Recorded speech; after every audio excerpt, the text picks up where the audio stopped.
I'm here with Joel Livesey. Livesey. Gosh dang it. I'm here with Joel Livesey. That's the one. That's me.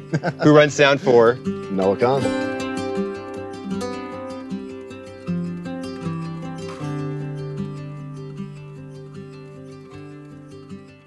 How long have you been running sound for? In live, about 15 years. Okay. Studio, all the way 25 years, approximately. So you came from the dark side. I did. I'm one of those. What took you from the dark side? I think the same for a lot of studio guys. Just was working with a band in the studio, and they were going out on their first tour, and they needed someone to run front of house. With these guys? No. This was 25 years ago at this point. Okay. Who was that? They were a band called Jets Overhead. Okay. A Canadian band, fantastic band, made a great record. And they got an opening slot on an arena tour, like first of three. So we went out and that was my first tour mixing front of house. How much of it do you feel translated from studio to live? Because it's interesting in the studio, and I've been in a lot of studios, never been a studio engineer, but the perception for me is that you have a perfect environment and you can take as many times as you want, where this is just you've got one shot and better luck next time. Absolutely, yeah. Do you feel like a lot of it translated over in terms of, I would think my ignorance would tell me, quality of source tone, microphone placement. I see a lot of those things would translate over. What are your thoughts on? Yeah, I think the biggest difference is isolation, right? It's like, if you're laying down drums, even if you're doing bed tracks with the whole band, you're going to go back and you're going to replace the bass and the guitars and then overdub the vocals, and getting that sort of isolation is obviously going to give you the best sonic for an album, which we can't do here. Everything's going to bleed into everything. You've got the PA, you've got the crowd, and then just the inconsistency of playing a whole show live. Sure. There's going to be mistakes, there's going to be tuning issues, there's going to be a lot of things. So I think the more the technology has advanced, the more it's become possible to recreate studio stuff live. When I started, it was sort of unheard of to use distortion and saturation, right? Because the PAs just couldn't handle it. You'd get into feedback. But now the technology is so good, the PA systems are so good, you can really bring those studio treatments to what you're doing, and it works. It doesn't. Do you feel like it's easier to go from live to studio or from studio to live? That's a really good question. I don't think I've ever thought of that. I'd say it's probably easier to go from studio to live, because a lot of those skills transfer over, and studio, as much as live is all about the source, the studio is all about the source. You have to get it right, you got to get the tones right, and you have the time to make it right. So I think learning that skill set first is probably better to translate to live.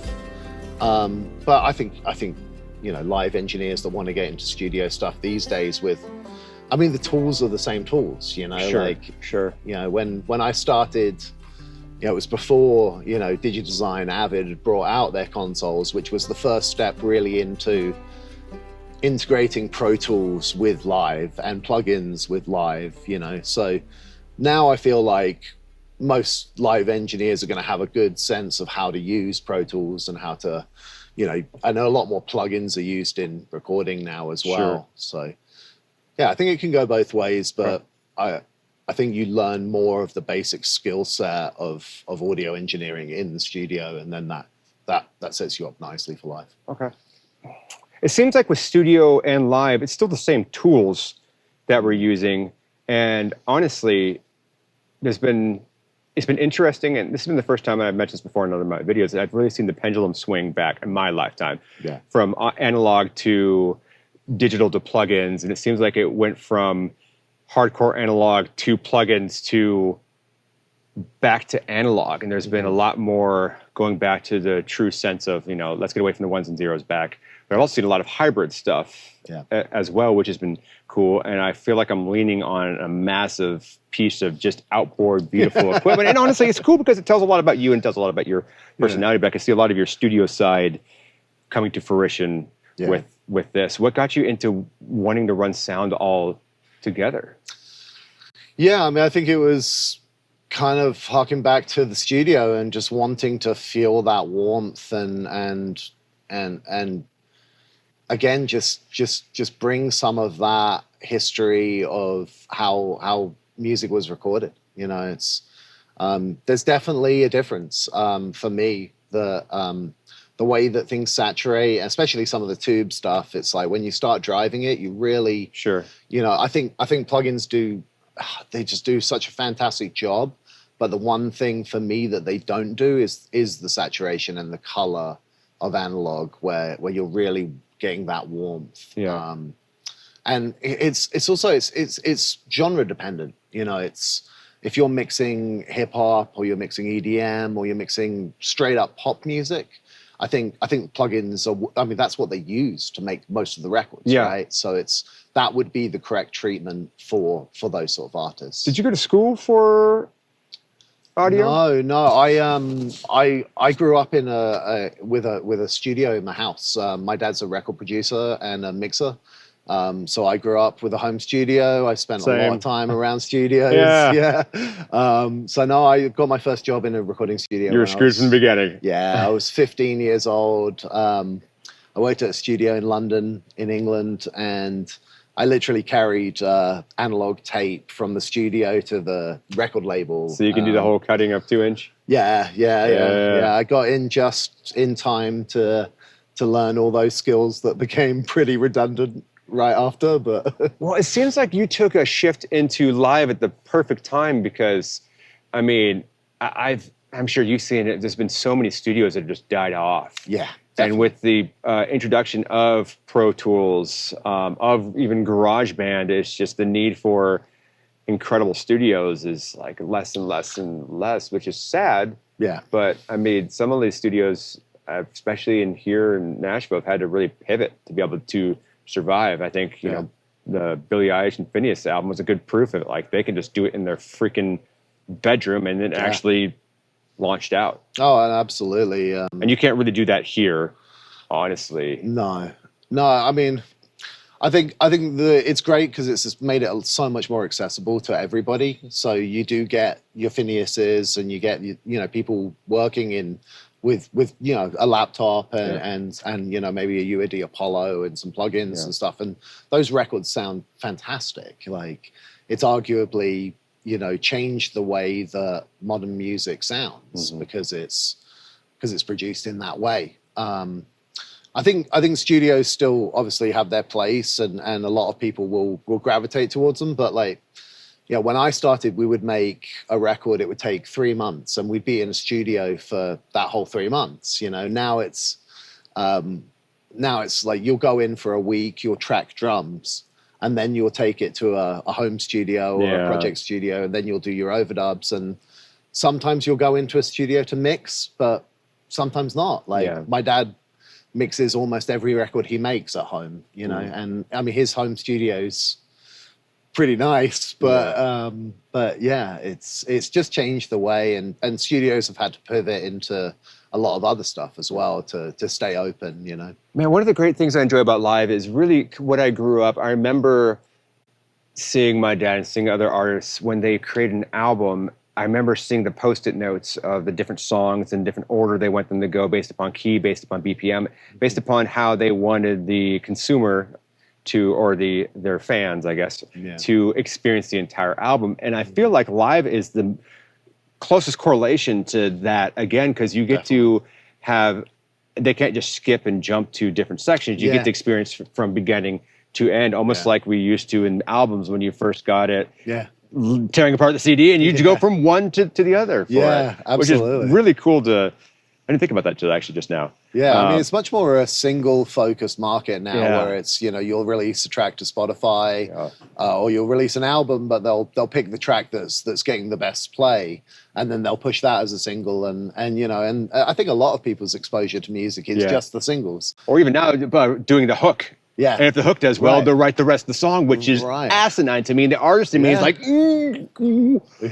what's the point of all this? Then? Are we just trying to make money? I mean, making money's not bad. Don't get me wrong, making money's great. But the artist in me is like, it hurts a little bit. Well, that's the great thing about things like TikTok, right? Is an artist can jump on a TikTok live, or they can put up a demo of a track and just a short, however long part of a song. And if that resonates, it starts, going somewhere, then they know, okay, we got to go in the studio, we've got to make this track, and then we got to release a full version of it. So I think there's a lot less guesswork now, because they can get instant feedback from their audience if something's working. And I mean, Noah's the perfect example of that. Like he'll put something out on TikTok, all of a sudden everyone knows all the words.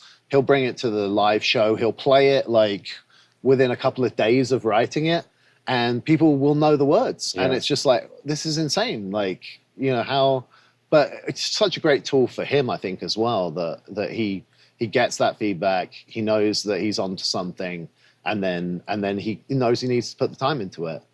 It's so cool that the barrier of entry has lowered significantly, because you used to have to go kiss the ring of the mighty, record label to be able to get into it. But now people like him can really shine. Granted, there is some more noise in there because there's a lot in there, but it's been really cool to see that whole transition, at least in my lifetime, of like, this is a great example of that. Yeah. So how did you get connected with Noah Kahan? Yeah, it was really through the management company. I'd worked with a lot of their bands. I had been working with one of their artists for about 5 years, and I had just left that project and was available, and they were looking for someone, and they called, and funnily enough, they had called before about it and actually asked me to recommend some people. So I'd recommended some people previously, and then it came up at a time where I could do it, and I just jumped at the opportunity. He's a great artist. I was familiar with him,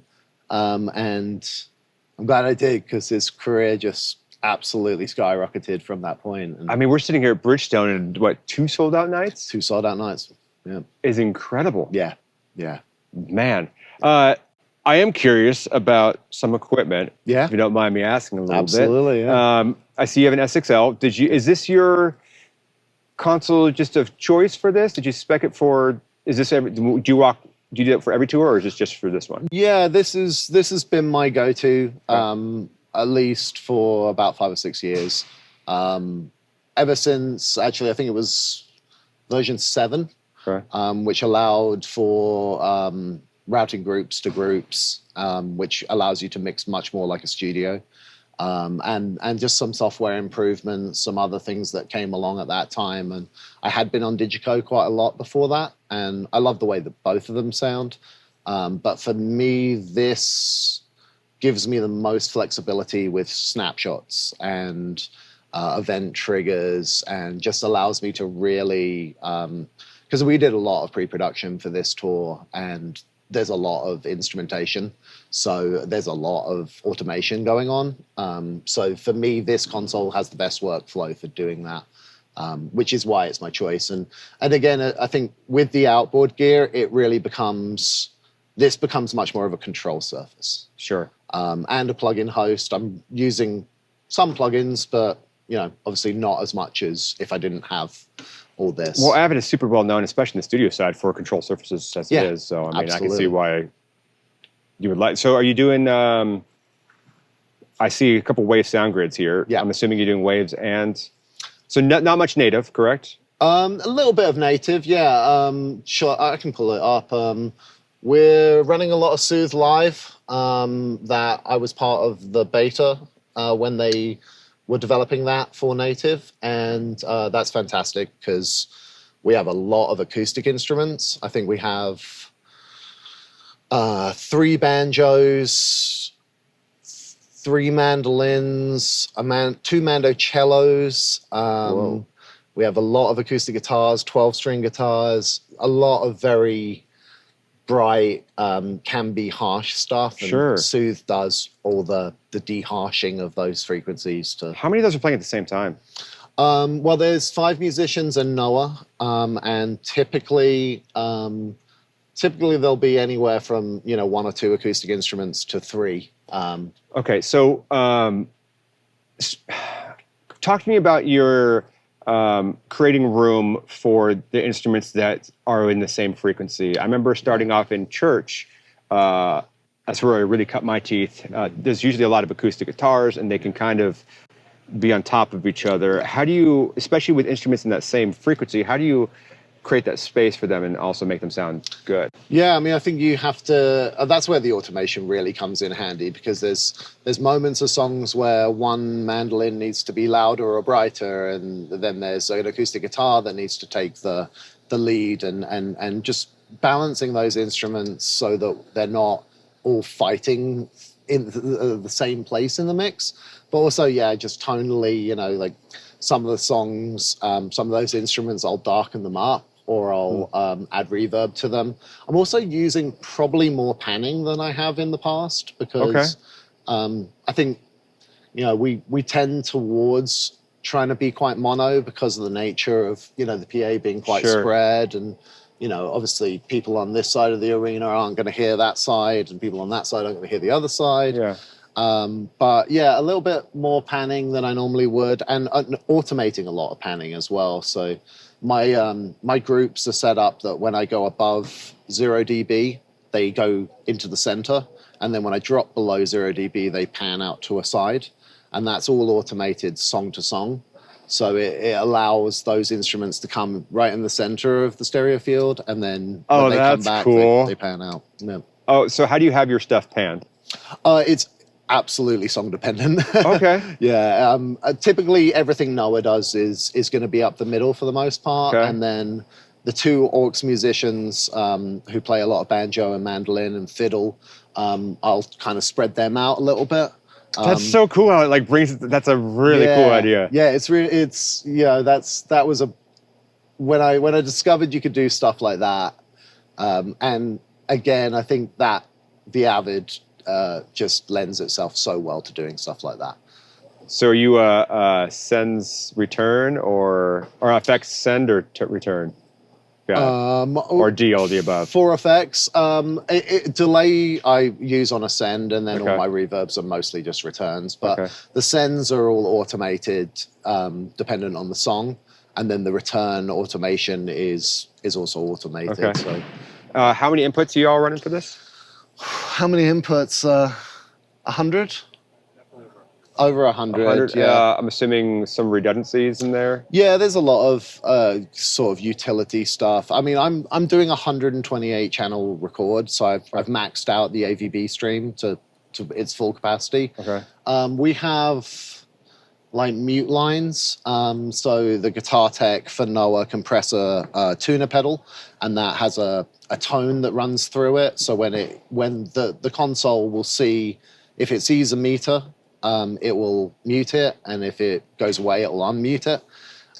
So we do a lot of that stuff. And then similarly with the aux musicians, because we're all wireless, so when they're tuning their instruments, they don't have we don't have a way to mute that unless we do. Sure. So that's actually, you'll probably end up talking to Clark about this. But I would love to. He has GPIO pedals that you hit, and it fires a tone from him into my stage rack, and then we use that. I actually use that to unassign it and assign it to the bus, rather than the mute, and that's complicated automation boringness. But, no, that's great. I love that. Can you walk me through a little bit of your outboard gear? Yeah, absolutely. I guess we'll start with the lead vocal chain. So we have a BSS 901, doing some dynamic EQ, the Shelford channel, mostly doing just a little bit of fast compression, taking off some peaks. And then we have a Tube Tech Seal 1B, which is just really smooth, leveling the vocal, getting it to sit nicely, and adding a bit of that tube Just I love how there's like tube tech. There's a few tube techs, yeah. I'm a big fan of that company. Oh, and then we actually have this. I don't know if you see that on camera because I'm standing in the way, but Noah's vocal has a 5045, the 500 series version, Okay. a Mag EQ, and then this, which is fantastic, is a 542 tape saturation. So that gives me some silk, and then it gives me some tape saturation. Certain songs I'll dial in some more saturation for the more rock songs, and then make it a little bit cleaner for some of the prettier stuff. Okay. I see for the Rupert Neve, you're a red guy. Yeah, red always. This show needs to have detail, needs to be bright, needs to, the vocal needs to be super clear. Yeah. And there's just so much warmth coming from all of the analog processing that the silk helps me add the definition back in. Okay. So, yeah, that's master bus. Let's see a band bass and distressors. Yeah, so we got API 2500 on the band, and then a GML 8200 on the band, and then a MBP Neve Portico also on the band bus. And then that all runs back and gets combined with Noah's bus. And then the full mix goes through the SMC2B. And then we have a mix bus transformer into a mix bus converter. And that's just allowing me to grab the analog from this, convert it back into AES, and then send that to the PA. I see you found yourself a Bricasti. I do have a Bricasti, yeah. In a perfect world, I would probably have a few of them. Yeah, I was gonna say we could probably sell it for a lot of money right now. Actually, they are they're incredible unit. Yeah, it's just has. I'm using the gold plate setting. I have a few other presets that are switched via MIDI for some of the longer reverbs. But yeah, that's my go-to vocal verb, has been for years, and just sounds incredible. Yeah. All right, you get a call from Noah, and you got to do a gig, and you can only take 2 of these out. Oh God! You got to go right now. Well, these are made for that purpose, so I would definitely take both 500 series lunchboxes. Okay. This thing is insane. This is a GML 8900, I believe. It's called a dynamic range controller because I think Massenberg's just a genius and came up with a completely new or different way of doing compression. So that is, that's doing parallel vocal and Noah's acoustic guitar.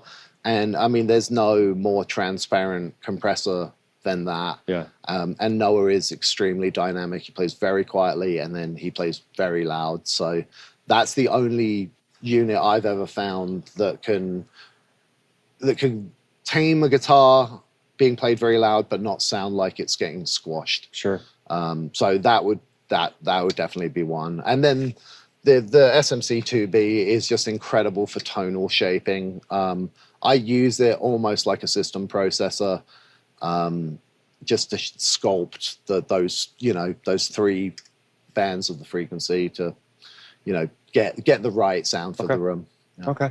And all tuning stuff? Mostly, yeah. Smart. And then this is the Prodigy, which is doing all my MADI to analog and then analog back to MADI. But yeah, this is just giving me a reference point from one of the reference mics over there, just to make sure that frequencies aren't building up in the room and keeping it nice and even. Yeah. So for your tuning process, I know you got your SE. Mm-hmm. When you come in, are you a virtual sound check guy of the last show? Do you like to listen to the song? What's your process? Yeah, I typically let him do his thing. He's great at what he does, and I have a background in it, but it's not. I'm not a professional SE, Sure. So I let the professionals handle it. But yeah, he'll play tracks. I know what his tracks sound like.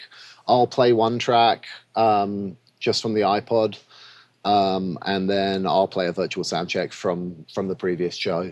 Okay. Just make sure that it's sitting where I need it for sound check. But so can you walk me through your process a little bit when you first came with this band? What was your process of setting up the console and setting up all this? Did you just know you wanted this?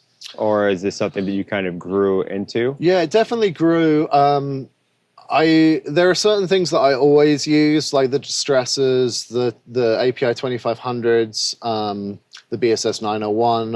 I've had those for years and typically use them on everything. But as we got into it, we did a few smaller tours, and everything's just built and got bigger as we've gone. So the tube techs were a new addition for this tour. I just really wanted it to give it that Nashville, bring some of that kind of country sound to it. And, you know, you try these things out and sometimes they work, sometimes they don't. We've been really lucky because most of it's worked really well. So, yeah. But yeah, it's an ever evolving thing. There'll be things that I'll change. But. So I guess, what advice do you have for people that would want to start getting into having some outboard equipment, but this may seem like they're going into fishing and now they're looking at all the lures at Bass Pro and it seems, you know, way too much for them. Yeah.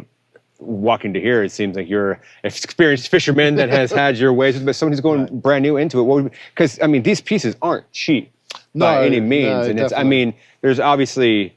I think my natural thought would be plugins would be and then be able to go from there. But what's your?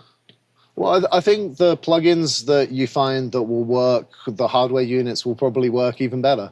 So a lot of it is probably trial and error in the plugin world.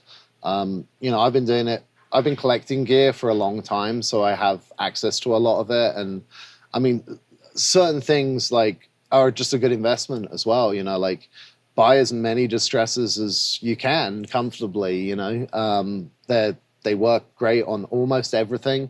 They're a great entry level into analog outboard gear. And yeah, I mean, I can never have enough distressors. I've often joked about the perfect studio, and there's someone I can't remember if it's like Mike Brower or someone like that who literally has a rack of like 12 of them in his studio. I'm just like, I remember seeing that picture and just being like, yeah, I would do that too. But yeah, it's a labor of love. It's an obsession. My free time is spent playing with this stuff, collecting this stuff. Nerd. Yeah. The worst nerd. But yeah. So for people that would say that the plugin is pretty much the same thing, why would I buy the hardware? Do you feel like it's the same thing, or do you feel like there's an audible difference? No, I think they're right. It's 98% of what the analog does, but there's definitely some magic happens when you get enough of it going and you're routing things into it, you know, creating chains and then mix buses and doing, you know, your final conversion. You know, most of the PA systems these days all run digital. So that you gotta treat those conversions with some respect, I think. You know, like there's been systems I've run in the past where my primary focus was to keep the amount of conversions to the least possible. So I've run some summing systems where it was literally analog buses coming out of the console, getting summed, and then getting sent straight to the processor just to absolutely minimize the conversions and maximize, you know, or minimize the latency. Because that's a big part of it as well is, you know, if you have a lot of latency on your mix, the people right up the front are going to hear that snare drum coming off the stage before the PA. Sure, yeah. And I think it's important to try and beat that as best you can. Well, even you could probably even hear it out here with the snare drum, honestly. Yeah, you definitely could. And I do a lot. I don't know how hard you push it, but I mean, I'm sure you hard enough to get over a crowd that's 114 dB. That's for sure.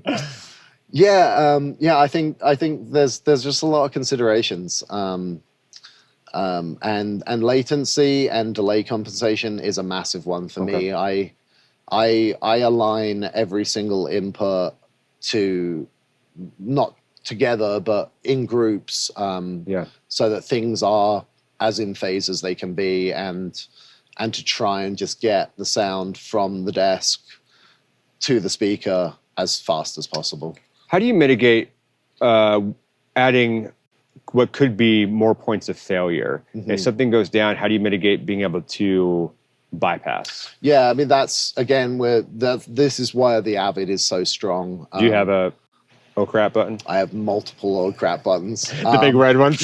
Yeah, I have a disable waves, which also engages plugins, native plugins to compensate for the tonal shift. And then I have a defeat all the analog, and again, add in other plugins to. So it's a balancing act. It's almost like having 3 different mixes because, you know, again, like you said, it's if we're doing a fly day and I can't bring the outboard rack, then I need to not be in a situation where I then have to work a lot to get a mix that's going to translate. So, yeah, a lot of oh crap buttons. You know, that's the other thing as well. Those like now, the Avids had a bit of a bad reputation in the beginning, and so did Waves, that they would crash. But fingers crossed, knock on wood, like I haven't had a single issue in years. With either? Yeah. Wow. Yeah. Everything is really rock solid. Everything has redundancy.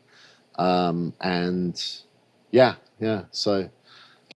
So what advice do you have for people that are, say, engineers that either want to be on a arena size or an engineer that's about to open up and be the one that's going to be in front of it? Sitting where you sit at now, obviously you're the headliner, so you get a lot of access to whatever. But what advice do you have to the brand new one?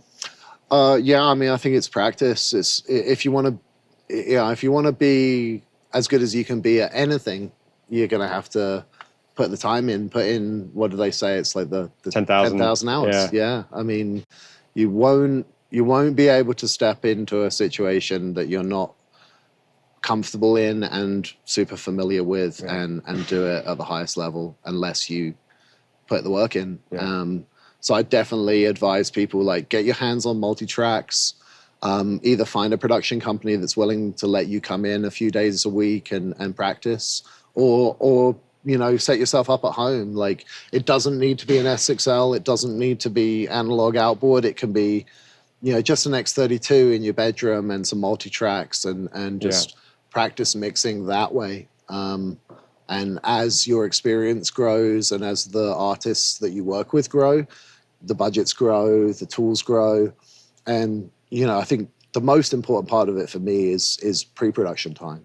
You know, the more time you can give yourself and collaborate with the other people who you're working with, you know, like that's the other engineers, the musicians, the backline techs, you know, even management. Like everybody's got valid input of what you're doing. And doing it by committee, or, you know, just getting the most input you can is gonna make it better. What piece of advice would you give to engineers that you feel would make their life immediately easier? Wow, that's a good one. I think for me, it's try to relax, you know, and trust yourself, trust your ears, you know. You know, if you're at the very beginning, the tendency is to be nervous and to just have doubt in your own ability. You know, you've got to build up that confidence that you know some things and you know what sounds good to you. I think a good bit of anxiousness is good. Yeah, definitely. But it can also lead you into a world where you're second guessing everything you're doing. And I definitely did that early in my career. You know, I'd be constantly pinned to the EQ on the vocal, you know, and just like hyper tunnel vision focused on that. And sometimes you're just not making anything better, and you're missing a lot of other things that are probably more important of your time at that point. So a little bit of just, you know, trusting yourself and trying to listen to the mix in its entirety, you know, not you know, because that's probably something that comes from the studio. You would know as well, is like, because you do things, you spend so much time on things, you hyper focus in on the thing you're doing at that point, and you lose a bit of perspective of what the overall thing is. That's why people always say, like, don't EQ things in solo, right? You always listen to it in context. And there's a time to solo something and work on it on its own, but you can make something sound great in solo and then put it in the mix. In context of the mix, yeah. It doesn't work, you know? So, yeah, I think one of the hardest questions I always had with the studio side is like, when do you know the song is done? Yeah, you don't. I mean, with here, it's awesome. You know the song's done when it's done. So yeah. Exactly. Try it again next time. Yeah, I mean, I think the engineer will always keep going, but it takes the producer or the artist to really say when it's done. Yeah. Because an engineer's job is just never going to be done. You're always going to be looking to make something sound better or try something different. Yeah. And that is what I love about live is we don't have that, and sometimes that makes it more exciting. Yeah. Yeah. So what's your thoughts? Are you a subs and aux guy, or do you throw it all in the mix? I send left, right to the system. Do you? Yeah. And I try and keep things stereo as much as possible. That's been such a hard one for me because I'm such a subs and aux guy, but Yeah. I've been hearing more and more that people are just sending left, right and letting it do its thing. Yeah. Yeah. Okay. I mean, if I go into a festival and they're set up left, right, sub, fill, I'll send them what they want. But I'll matrix those. I'll mono sum those in a matrix and send that to them. But on tours like this where we carry our own PA, I send only left, right. The system engineer and the processor does the distribution to all the elements of the PA.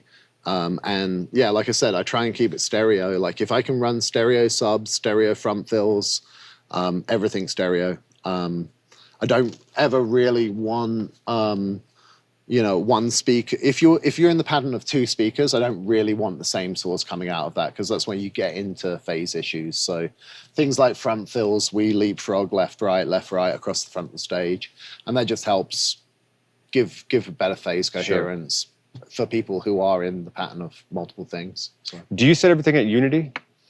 No. Okay. Well, I do. My line check file, when I check things, everything's at Unity, everything's straight up the middle.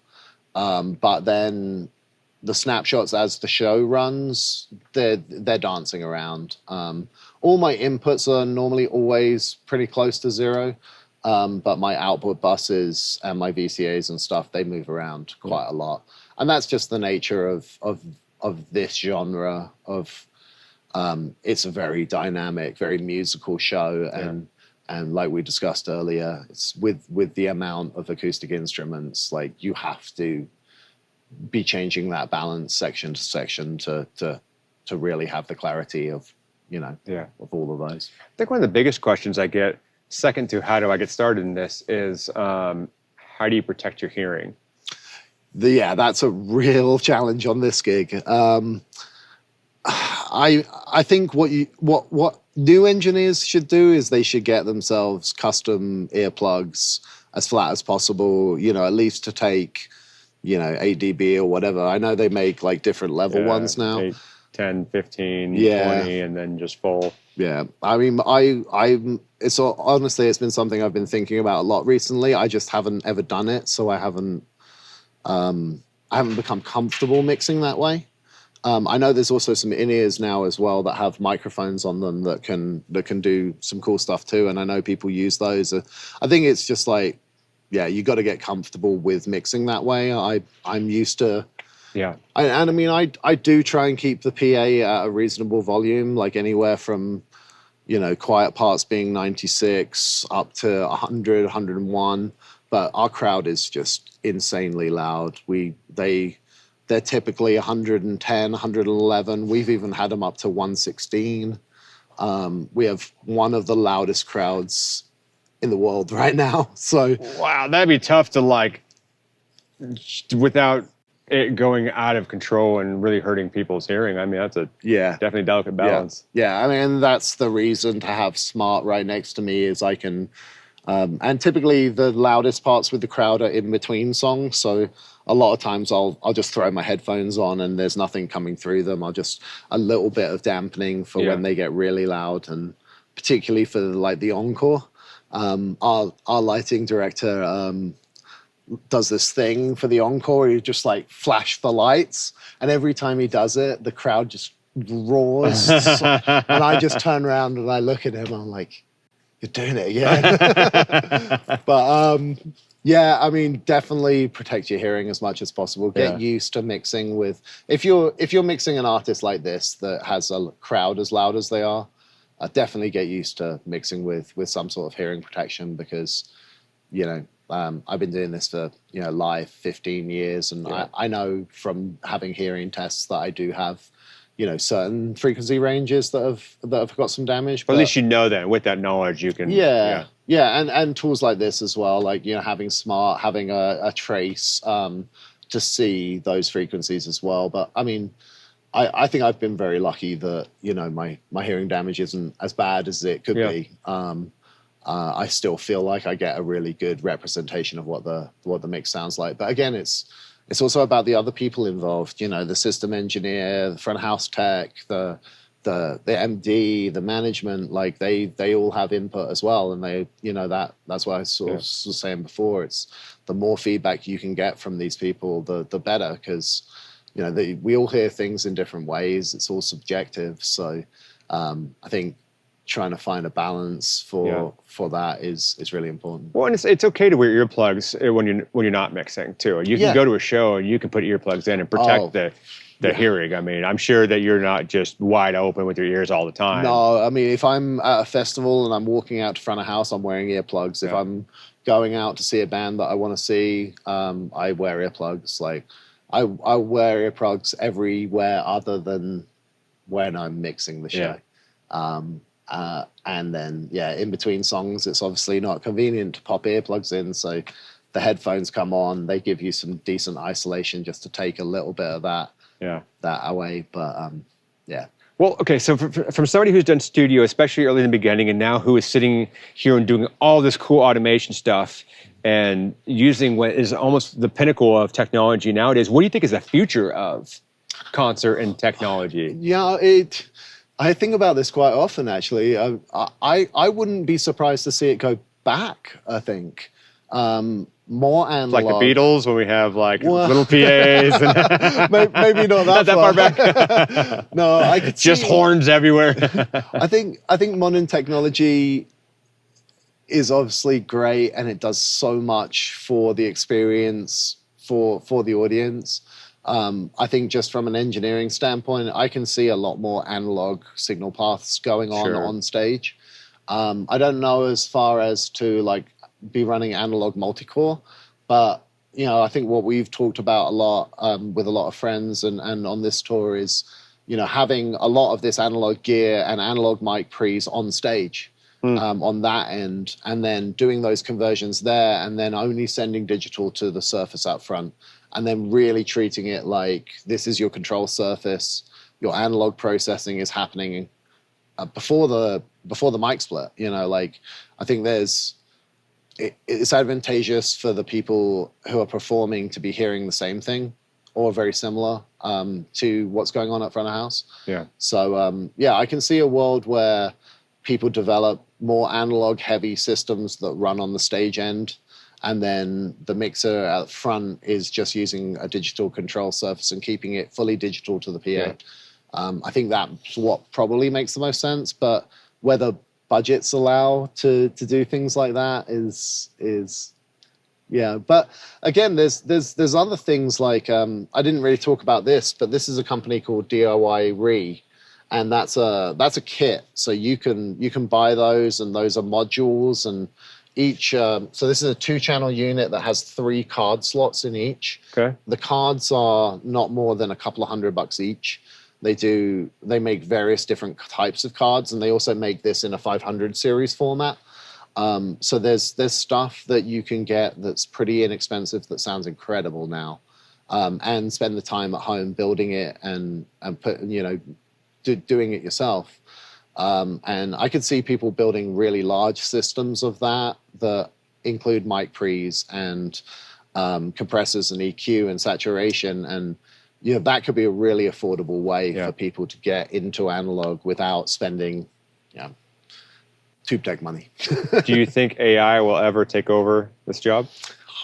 It will have to come a lot further in the latency department.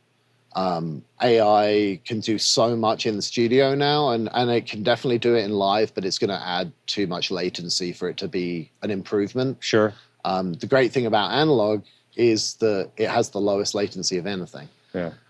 So I think if AI can get down to the latency of where plugins are, like, these days, then yes. But I haven't seen anything that can beat, 5 milliseconds. Once you start getting into, 15, 20, 30, 40 milliseconds, I think the pros start, getting outweighed by the cons. Yeah.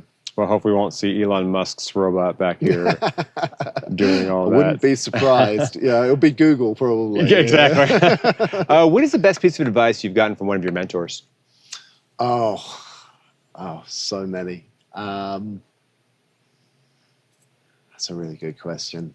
A lot of the mentoring, I think, comes from dealing with the business side of it. Okay. The engineering side of it, I think I had a pretty good handle on it before I came into the live, but you're definitely dealing with a lot more the politics, the touring lifestyle as well. Like how to maintain a positive attitude, how to stay healthy, how to be mentally healthy. I think that's how do you do that?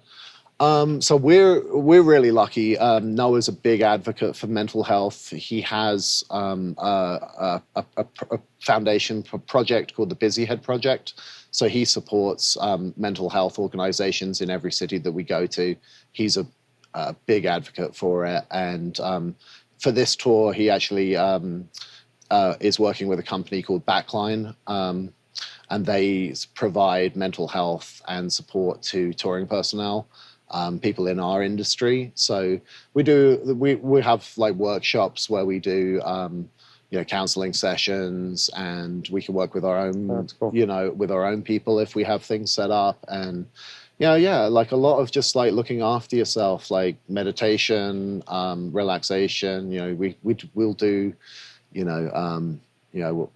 try and keep those days off to being like looking after yourself rather than. I think the tendency with live is you get into this thing of like working all the time, and you're just constantly going, even on days off. So I think trying to take time for yourself, trying to be very aware of your own mental health, and working on it and talking. I think we. For a while, or at least when I got into the business, it wasn't something that was really talked about, So we're big about being open with our communication, open with how we're feeling. If we're upset or if something's not working, then we have conversations, There has been a huge shift in the industry. It's been great to see that. I mean, it's okay to ask questions. There's not as much gatekeeping, I think, as there once was. 100%. Yeah. And it's okay to ask for help. Yeah. In terms of emotionally, in terms of physically, in terms of even the mix. And for me, it was a lot of pride. Yeah. It was hard to get over that. But once I kind of got over that and realized that like, I'm not the only one dealing with that issue, and you'll find out if you talk about it, there's probably more people that are in the same boat. And the more you learn, the more you can pass down to other people too. So it's been... Absolutely. It's been great. Yeah, absolutely. Pleasure to finally meet you. Absolutely. If people want to follow you on social media, where can they follow you at Joel Livesey. Yeah.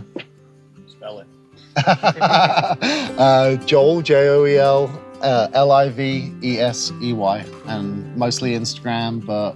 Or come to a Noah Kahan show. Come to a Noah Kahan show. Awesome.